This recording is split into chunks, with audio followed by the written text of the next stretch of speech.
Hello everybody and welcome back on BallinCraig estate. In the last episode we saw the young man fighting hard to get grass in to feed the cattle that had fallen sick from contaminated feed. Unfortunately, in the process of hard rain and cold weather and God knows what, the young man himself fell ill and was basically dragged off to bed, and Trevor had to take over to try and get the rest of the grass in.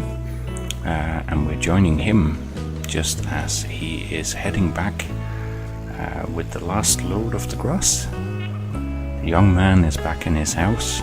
Trevor has phoned for the doctor, but it's gonna be a little while before anybody can come and see to the young man. So Trevor arrives back at the farm with all the equipment. Just have to unhook the trailer first of all, so he can get the collector put back in place. His mind is of course racing. He came back from work. He was quite happy because he had averted a minor disaster. Every day the young man has to phone in to the solicitor's company to prove that he's actually on the farm in order to qualify to actually fulfill his uncle's criteria for the inheritance, to farm for 1 year before he can take over the farm and call it his. And one day they had forgotten to check in because the cattle fell ill, but Trevor managed to get the vet to vouch, and the problems with the solicitors at least seem to have gone away. But hardly is one problem gone on BallinCraig estate before a new one shows itself, insofar as now the young man is lying sick in bed. Nevertheless, he fights on, counts the blessings that at least the weather has improved for a bit. Now he just hopes against hope that the young man gets better pretty quickly, because springtime is here and it's time to start tending to the crops and making sure they are going to grow, and that there's a decent harvest that's going to come in the beginning of autumn and late summer. The original plan had been to try and make more hay during the springtime, but nevertheless they had to cut a field because they ran out of the silage feed that had been bought in, since it turned out to be contaminated. That's another thing that wrestles Trevor's mind still. Who on earth would do that? Who would actually contaminate the feed of cattle here on BallinCraig estate? This is a quiet little farm, pretty far from anywhere. Why would anybody sneak in, perhaps in the middle of the night, and contaminate the cattle?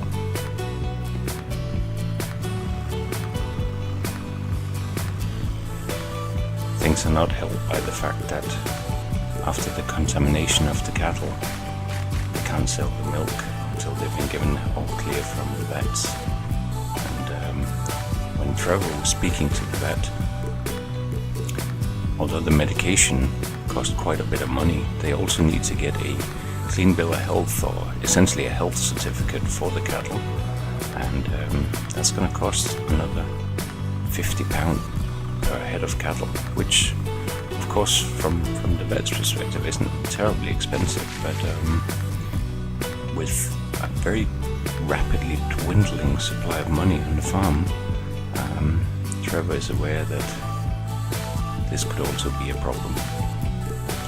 But he heads in to see how the young man is doing, almost at the same time as he gets a call from the doctor, who's actually on his way to see what's happening. Over the coming days, the young man fights and drifts in and out of fever-ridden dreams. The doctor came to visit and gave him a small stack of drugs to attend to his illness, but after a quiet word with Trevor, it basically turns out that a combination of a fairly heavy chest infection and a heavy dose of stress over the last several weeks or a month now is really taking it out of the young man, and he simply in many ways has to fight through it. The young man lies in bed, writhing, soaked in sweat. And as the weather doesn't really improve much on the farm, all Trevor can do is do his best to tend to the cattle, keep them fed, keep them cleaned up, while the young man fights his own battles in bed. The doctor was adamant that the young man must avoid stressful situations, to which Trevor could really only chortle and point out the fact that the very life of a farmer can be very stressful in itself. So time passes, and the young man fights on and gradually becomes a little better, while Trevor keeps fighting between keeping his job and just keeping the basics on the farm ticking over. There's not much else he can do at this point. He has his own job to attend to. But after a week or so, the young man's situation does seem to be improving.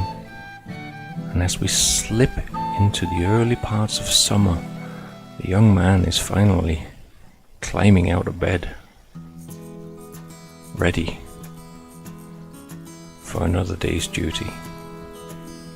The young man steps out into the bright morning light and is greeted by Trevor.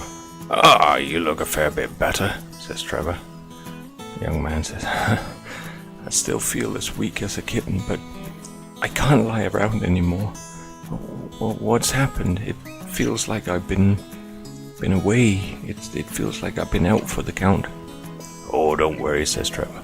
"I've taken a picture of your green pasty face and sent it to the solicitors every day, hoping that they're happy seeing how miserable and ill you've been." Trevor himself actually looks pretty tired. Deep bags under his eyes, and he looks a little stooped and worn. "Are you okay?" says the young man. "I'll be fine," says Trevor. "Don't you worry about me, but I have to admit that between holding down my job and everything else, there are things we are frightfully behind on the farm by now. You need to get the sprayer out, and we need to make sure the crop is okay. Now, I know we're not great on money." "You can say that again," says the young man. "I basically just had a call from the bank pointing out that there isn't actually much left in the account at all." Trevor nods. "Aye, but I phoned down to the country store and we had some spare fertilizer and herbicide sitting down there, and they're just waiting to be picked up. So that might be a good light task for you to get on with. The other part is we haven't really got the silage compacted yet, and I really do have to get back to work. I'm really sorry. I would like to stay." The young man shakes it. "No, Trevor, I couldn't ask any more of you than you've been my nurse and my farm manager and everything in once. Really, you need to go to work." The young man determinedly looks out. The weather's certainly better. It's actually quite nice around here, and although he does feel weak, he sends Trevor off so he can get to work. So the young man steps to it. He knows there's much to do, least of which is to get this silage compacted down as quickly as possible, because once again the cattle are starting to run low on food. So at least if he can get some silage compacted down, that will help a bit. But he's no expert at this job, and the notion of any particular tools or compactors wasn't mentioned to him. Trevor simply said that he would usually run the twin tire Massey over the pile until he got something decently compacted to cover up. And so the first part of the day the young man simply spends driving up and down a grass pile. After a good while of driving over the grass, compacting down the grass that he fought so hard to bring in the first place, he's reduced it down to what now feels like a pretty depressing amount inside the pit. Nevertheless, he fights with the plastic and the tarps and gets the whole thing covered over. Looking at it, scratching his head, wondering how this is going to work in terms of bringing in more silage. For now, he's got to get on with the other chores. The young man is realizing there's so many things that he hasn't really done very much on the farm, and how much of a role Trevor has actually played throughout this whole period. He may well have not been sick the whole time, but he also hasn't really been pulling his weight in many ways, and he feels that he really does start needing to make it up for Trevor.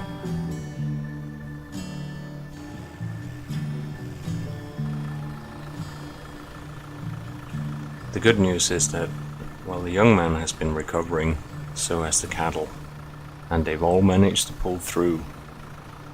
Every single one of the cattle responded really well to the treatment. Generally speaking, the level of contamination in the cattle was pretty low, so they managed to get it treated early on, and the young man is at least thankful for that, although it still plagues his mind as well, who it might be that would have done such a thing.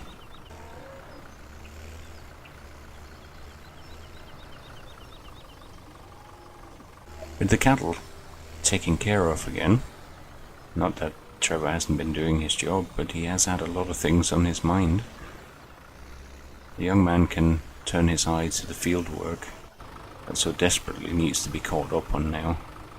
He knows he needs to spread some additional fertilizer on the grass just to give them that last boost, although it looks like it's almost full length already. In addition, he needs to get the 2 grain fields sprayed, and according to what Trevor said, there were additional fertilizer bags and herbicide down at the farm store that somehow had already been purchased before his uncle passed away.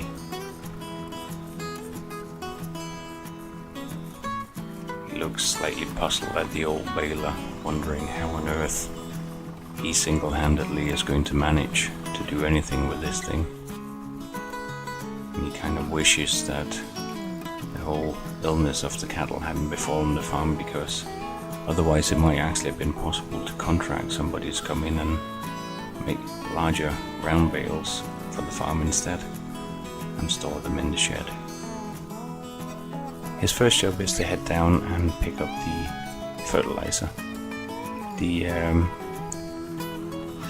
herbicide for the sprayer will be in a large tank, and he's not going to be able to lift that easily unless he uses a pallet fork to put it on the back of a trailer. But he decides to go down to the shop first and have a look at how much there actually is available.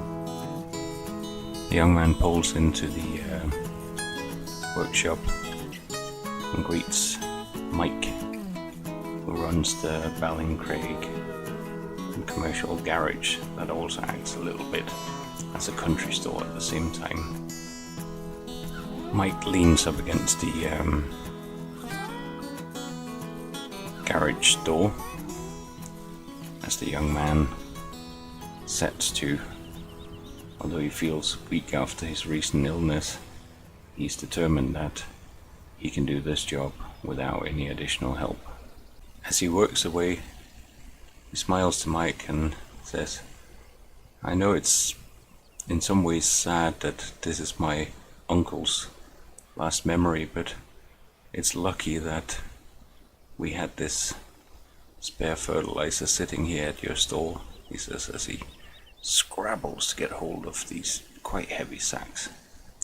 Mike snorts and says, if that's what you believe. The young man looks at him a little puzzled as he keeps working.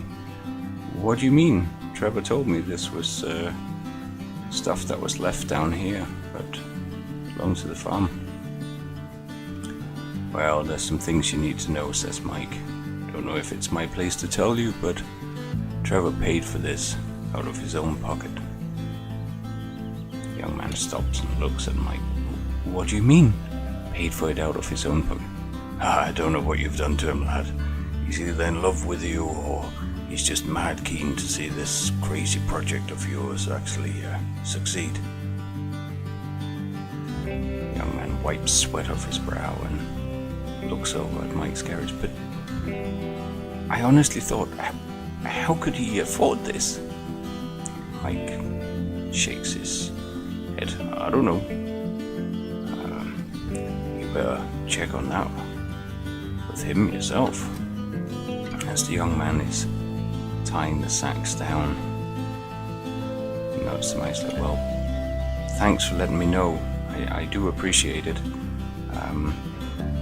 But yes, I will check how much I actually owe Trevor because he left that bit out. I'll be back to sort out the ICB in a bit. Mike simply shrugs and returns to the business at the store. On the way back, thoughts are racing through the young man's head. Trevor had been paying for the fertilizer and everything that was needed for the farm. I guess he knew that without the ability to sell milk and with the standing bills still coming in, there really wasn't much left in the coffers. But how could the young man expect the guy who's supposed to be helping out on the farm and actually be paid to be putting up money for him? He felt really ashamed that he's been ill, ashamed that he hasn't been able to do the jobs, ashamed that Trevor had ended up paying out money into the farm, and he feels really confused, but at the same time, more than ever, incredibly determined that now he owes it not just to himself, but to Trevor's investment, if nothing else to ensure that Trevor doesn't lose his money in this crazy venture for a year on a farm.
With at least some of the fertilizing out of the way, the young man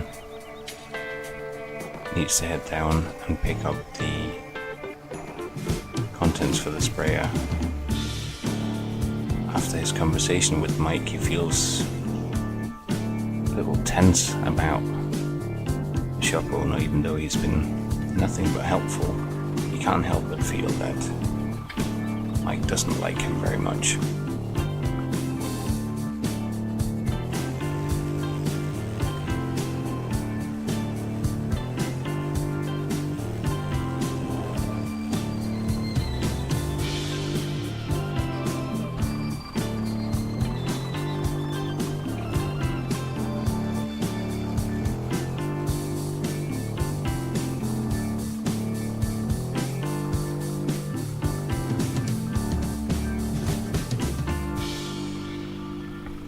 only just managing to get that heavy IBC up on the trailer without actually tipping the tractor.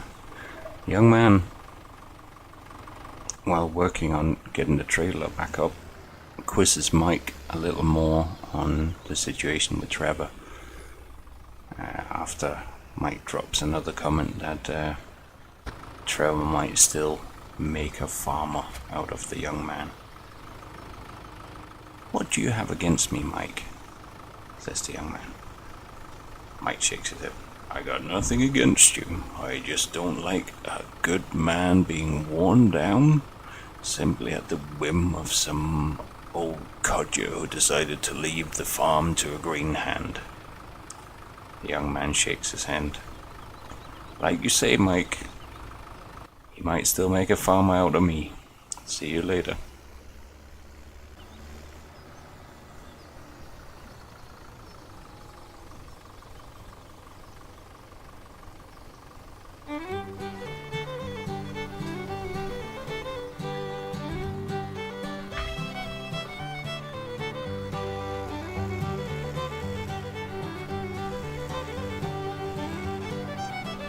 So after a good while,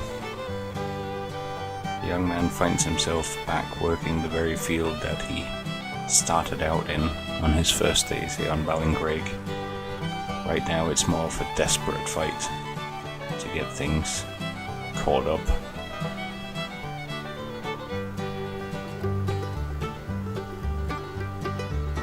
But as he's working during the day, he can still feel the fatigue of his illness, but there's also an inner strength growing in him, knowing that Trevor had pretty much put everything on the line, including his own money, simply to keep things moving on, knowing that his illness was caused not just by that chest infection, but by the stress of trying to take all of this on. The young man had come out feeling even more determined to make this work. You know, he's got a lot of catching up to do now, but he's going to do it.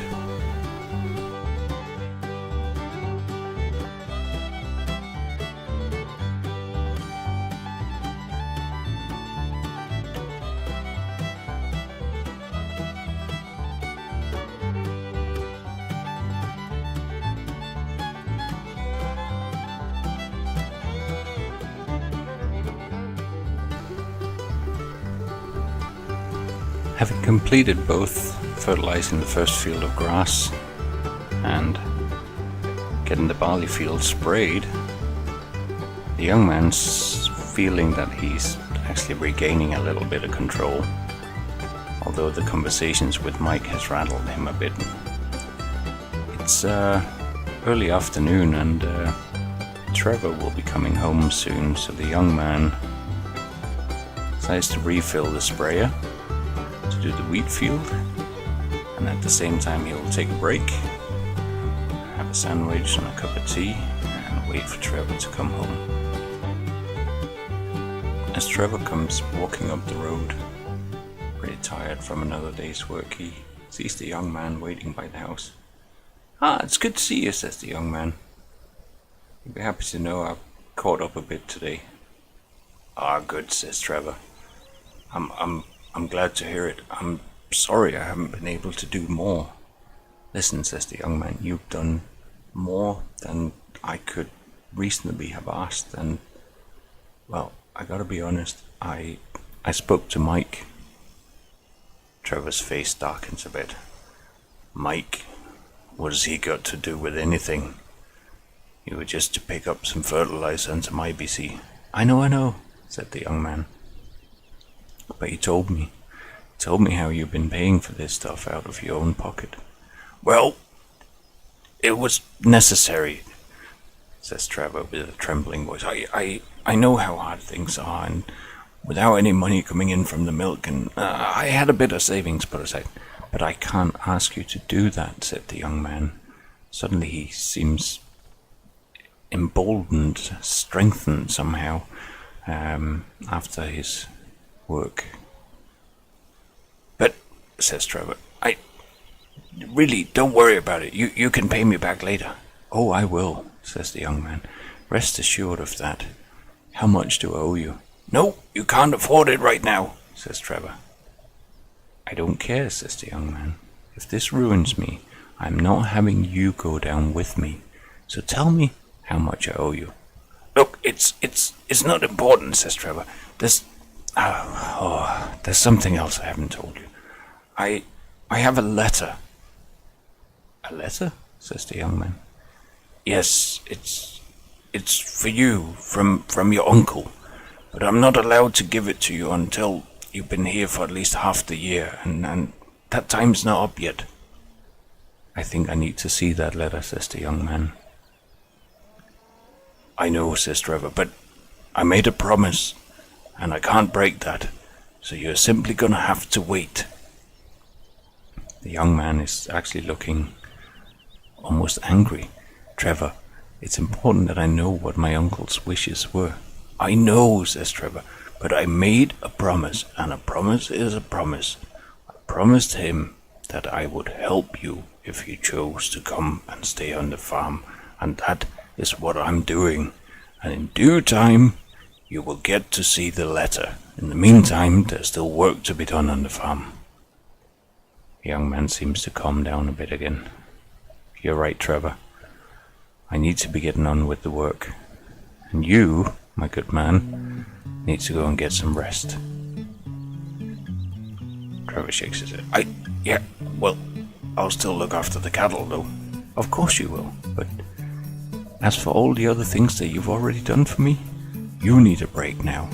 It's my time to take over and get this work done. I've been enough of a burden on you already."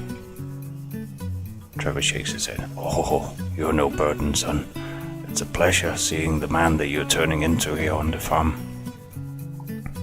The young man smiles. "Good. Well, now that that's settled, I really do need to get down and spray that wheat field." So after that little chat, the young man climbs back in the tractor with more work to do for a fine day here on BallinCraig Estate.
As the brightest summer nights is a time to enjoy in the garden, the young man and Trevor sits and enjoys one of the hastily prepared meals.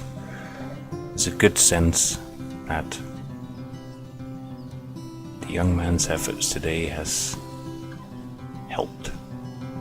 They're on their way back, on their way towards regaining control of the situation again. And as they sit over dinner, the young man says to Trevor, "You know the money?" "Oh," Trevor begins, "will you please just wait with that until we start getting some milk money back in and we can sort it out?" The young man nods gravely. "Yeah, I've been thinking about it, and if that's okay with you, that is indeed what I'd like to do. That old baler," he says, "that's just not fit for purpose anymore." Trevor shrugs. Well, it's a lot of hard work and there's no real easy way to do it. You kinda do need some helpers, really. I know, says the young man, hopping over the fence and taking a look at the old machinery. Trevor follows him. Well, it is pretty old. The young man looks at him. I was thinking we might get a few £100 for it if we sold it, and we could either get contractors in to make round bales, or we might even be able to afford a really old round bale of our own. Trevor looks at the young man, smiles. That is a good idea, lad. But there is one thing, he says. We can't sell this one. It's part of what the solicitors say. But actually, while we're here, let me just take today's picture here of you right next to the baler that you hate so much. The young man laughs as Trevor snaps the picture and sends it off to the solicitors. Okay, we can't sell it, but I'm still gonna have a look online and see if I can find either a baler or a contractor to bring the hay in a more compact form that we can handle easily here on the farm. Trevor laughs. Oh, it looks like you've definitely regained a bit of spirit, my young man. The young man laughs and looks at Trevor. And just at that point, he hears a call, a young lady's voice. Hello? Is there anybody here? He's round the corner. He sees a young lady. Hi, is this a bad time? I've come to ask about a possible business proposition, she says. And that's where we're leaving this episode of The Young Man on BallinCraig Estate. Thank you so much for watching here on Overcourt Gaming, and see you again soon.